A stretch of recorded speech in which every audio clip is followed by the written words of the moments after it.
Welcome back guys to my channel and this is Nix Mendoza. So, meron lang akong papakita sa inyo na kit na bagong labas sa Brickyard. And this is the Katash Vivid Special. Sinasabi nila na nakapatid daw ito ni Brown Racer. So, ito yung box.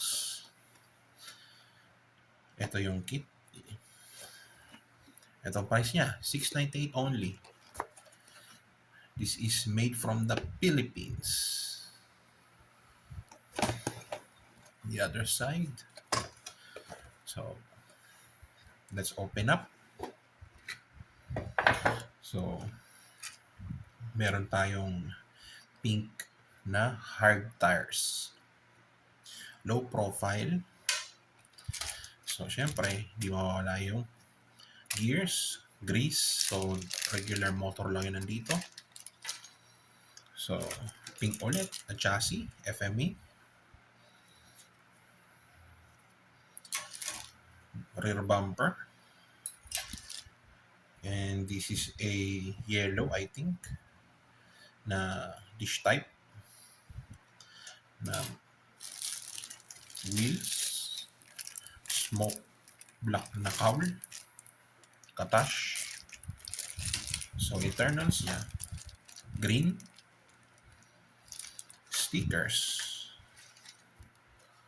Okay. Maganda yung stickers niya guys. Maganda siya for collection din. So, the manual, nothing special. So, this kit is for my daughter. Collection niya yan.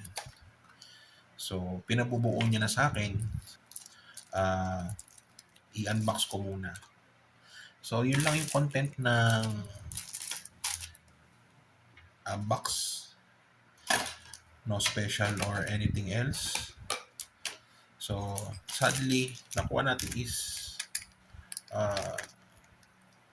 stock motor lang. Wala siyang special na kasama. So, there you have it guys. Quick unbox of this kit. So, see you on my next video. And this is Nix Mendoza. Don't forget to like and subscribe. Thanks.